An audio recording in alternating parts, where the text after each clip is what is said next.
I've lived in 3 different countries spanning 3 continents, 6 states in the US, and I've traveled a whole lot more than that. Out of all of those places, one place stands out as my least favorite. Known throughout Tennessee and Kentucky as the Redneck Riviera, let's see if this trip will change my mind about Panama City Beach, Florida.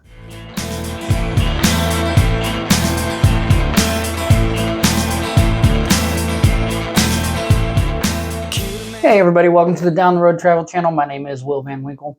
Today we're talking about Panama City Beach, and it was one of my least favorite travel destinations that I had ever been to. I've been there 3 times before, back when my daughter was doing competition cheer. So to be fair, every time that I went there was for cheer competitions, and a lot of the time that I had and activities that I had were dictated by the competition. So we didn't have a lot of time to get off the beaten path. This time it was because Dana had reconnected with an old friend who lives there. And so I thought maybe without the cheer competition dictating the schedule and a local in tow, I could find some reasons to change my mind. My first visit there, we stayed at the Summer Breeze Motel. It was listed as a 3-star place with like 3.5 and up ratings from people who had stayed there. I quickly found out that these ratings were probably more from people who worked there than from people who stayed there. Let me tell you, it was nasty. It ties with a Super 8 motel in Ringgold, Georgia for the worst place I've ever stayed. And folks, I've lived in a third world country, so that's saying a lot. We found at the Summer Breeze Motel, we found silverfish, cigarette burnt furniture in a non-smoking room. The door had been kicked in, so the latch didn't work. So I had to stack up coolers and, move chairs around so that the door wouldn't just like get blown open by the wind or anything like that. Found roach droppings in the refrigerator seal, mold on the fridge gaskets. There was rust on the top of the fridge, food inside of it. And the price was much higher then. So the price has gone down, but so have the reviews. So now instead of being a 3-star place with 3.5 point rating, it's I think a 2-star place with about 1.9% rating. So it keeps getting worse. They're still open. Yes, it's inexpensive, but I don't know that it's safe, and I really don't recommend the place, so kind of stay away from that. The next 2 times we were there, we had gotten to know some of the people that she cheered with. I had gotten to know some of the parents. So we were invited to stay with another group at the Edgewater Golf and Beach Resort. And it's a group of privately owned condos that they rent out for vacation rentals. And it was much better. Multiple families in the condo. It worked out to be a similar price because of that. We had one with ocean view and a view of the pool. There were also golf course views, a nice pool area on site, convenience stores, food options, a footbridge that would lead you from one side, the beach side of the resort, to the golf side of the resort. They even had golf carts to carry people over the footbridge in case you might be mobility impaired or something like that. So my problem with Panama City Beach isn't necessarily the accommodations. With enough research, you'll find something decent for a decent price. My problem is, aside from inflated pricing, is that it seems very tourist trappy. Now I know I've done Disney on multiple occasions. We're planning another trip coming up. Disney is a completely different experience, and you know what you're getting into when you go there. Panama City Beach, it's a city, and the city is designed solely as a tourist trap. What I mean is there's a lot of places most locals simply won't go to. They're there just to entice tourists to spend money. And a lot of these things can be found in other cities like Pigeon Forge, Tennessee. By the way, I'm not a huge fan of that one either. But what I noticed is like several of the things that are in the Smokies and Pigeon Forge are right there on Panama City Beach. So it's almost like they just picked it up, moved it over to a beach setting. And that's why all the people from Tennessee go there, because of something familiar. Not really sure. I'm not insulting people from Tennessee. I live here right now. But if you know the appeal to Panama City Beach, leave me a comment. Let me know why that is. Now, driving through, another problem that I have is, I grew up in Houston. When you want to go to the beach, you went to Galveston or you went to Freeport. Freeport, you could drive for miles on the beach. Galveston, the Seawall Boulevard goes along the beach. you can see the water from there. When you're in Panama City Beach, you see, hotels on either side of you. And it's like you have no idea what's going on down on the water. There's a couple of pockets where you can see it. Parking's kind of an issue, but for all I know, it's a scene from Jaws down there. There could be dead bodies everywhere. I don't know what's going on the beach because I can't see it, and I'm used to being able to see the beach and deciding, okay, this is a good place. This is where I want to park. That could be another reason that Panama City is probably not one of my more desired travel locations. Yeah, so you get down there, you see the upside down house, the Titanic Museum. Of course, there's a souvenir shop every couple of miles. But again, the main thing is you can't see the beach. And parking is kind of a problem in Panama City Beach too. And tow truck drivers are quick to pounce. I went into, when we were staying at Edgewater, there was a Burger King right across the street. Went in, grabbed something to drink because we were heading out somewhere. And this guy goes flying out of the restaurant as I'm walking in because they were trying to tow his car. They said that he had been there all day.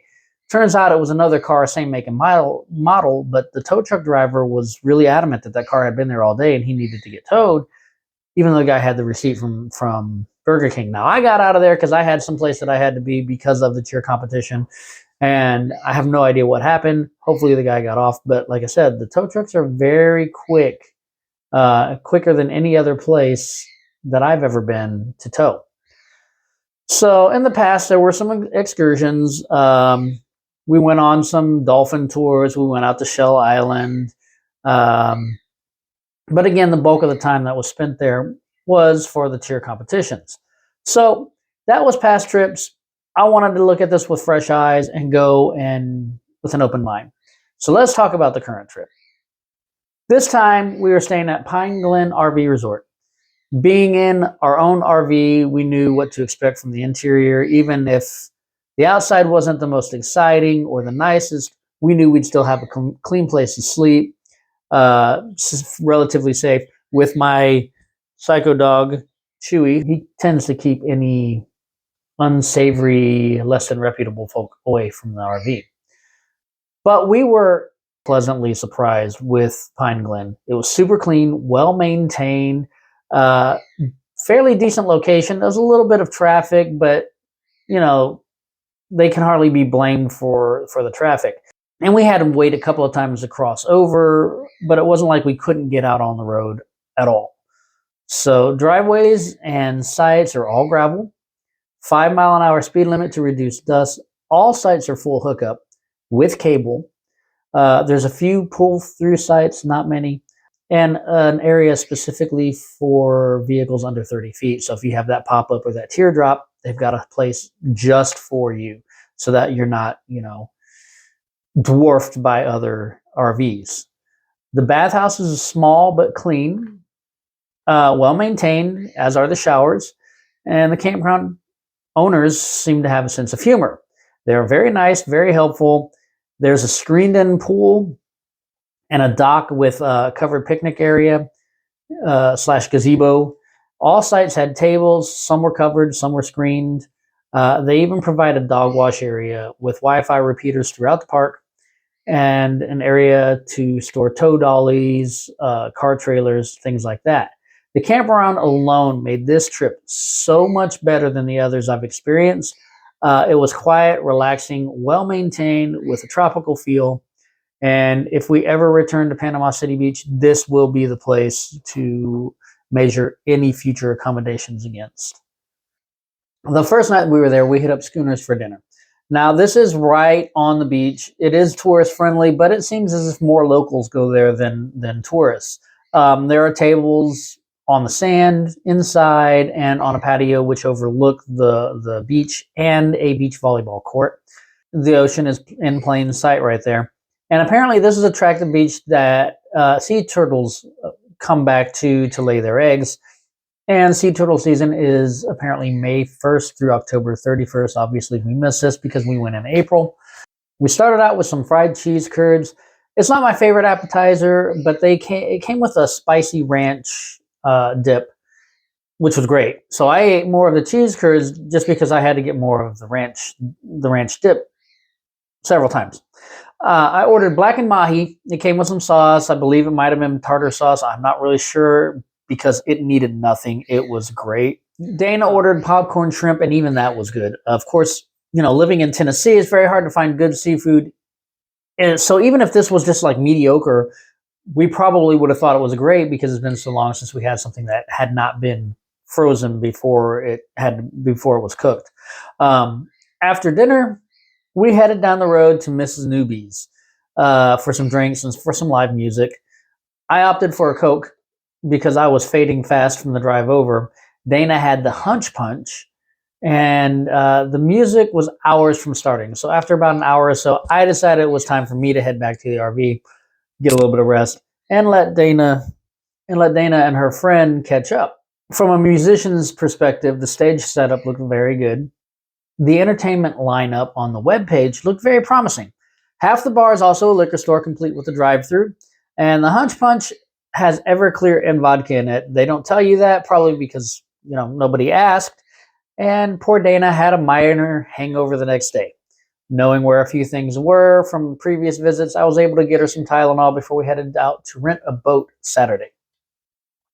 Originally, we were planning on taking Chewy with us, but poor little guy doesn't even like being on the dock, so I knew a pontoon boat would be a problem. He happily accepted a little bacon to stand guard at the RV for the day. We opened up the top on the Jeep, made our way down to Adventure at Sea to rent a pontoon for half a day. They provided a map with the boat. Even though the directions were less than 100% clear, we found our way to Shell Island without incident and weighed anchor. The water was too cold for my taste, so I elected to hang out on the boat and nap a little, which actually turned out to be a good thing because the ladder was welded together crooked, and the ladies could not get back on the boat without some help. We told the staff about the problem, and it was obvious they knew about it and didn't really seem to care. I'd recommended trying the ladders on any boat before accepting the assigned boat if you are planning on getting in the water, regardless of who you rent from. Apparently, these places do their own maintenance, and sometimes it is not the most accurate. Like I said, the welding point was a little off. One was like this, one was like this, and they didn't fit into the holder. So that made it very difficult to get in the water, or out of the water, rather. The water, though, was calm, clear, beautiful to look at, super relaxing until the super loud lady anchored next to us. Suddenly, calm waves crashing against the shore were replaced by a plethora of restrictive rules being shouted at our kids relentlessly. Because our time on the water was drawing to an end, we just stayed where we were. Dana and her friend swam over to the beach. I took another nap. The water was a little choppy when we headed back. We started off on the wrong path, but the person in our group that elected to drive corrected the course. We managed to get back to shore without incident. I've been instructed to never speak of the docking incident, so we'll leave that to your imagination. I will, however, say that the deckhand finally jumped in to the boat saying, "I got it." The kid couldn't have been more than 14, 15 years old. So, little shame there. We headed back to the RV to check on Chewy, make sure there were no noise complaints. He did fine. He did great. Thanks, Trazodone. We spent a few minutes at the pool. Again, water way too cold to get in. Cleaned up a little bit, headed down to downtown Panama City Beach to find some Mexican food. We ended up at Los Antojitos. We elected to sit on the patio. The patio is being remodeled, and it is so new. TVs still have plastic on them. You can see where ceiling fans will soon be installed. The food was passable. Dana and her friend thought it was good. I was less impressed, but it wasn't bad. Dana and I split the nachos. I felt the meat was a little underseasoned, and they skimped a little bit on the cheese. But overall, not bad. Service, however, horrible. I don't know if it was the time of day, or if because there were two large parties on the patio, or it's just bad service in general. The view of the canal did make it worth it. It made up for the bad service. And once the fans are up, it'll be a great place to just hang out, talk with friends, and you won't really care about the service because you're just there to to have fun and take in the atmosphere, and they are opening, or they do have operational bar on the patio as well. It wasn't operating at the time we were there. They were still setting it up to open for the day. But once that's open, if you need another drink, you just head over to the bar and it'll be fine. After dinner, we headed out to a bar called the Library. It has a very distinct atmosphere. They serve craft beer, wine. They'll soon be opening up a coffee bar. No food, but food can be ordered from the pizza shop next door, and they are linked together by patios out in the back. I got water. I'm not a big drinker, but Dana ordered some wine. Said it was great. They actually fairly large portion for a glass of wine. They host comedy shows on the weekends as well, but no live music at this time. They seem. I overheard the bartender saying that they partner with another bar that does do live music, but they're more of the comedy ones.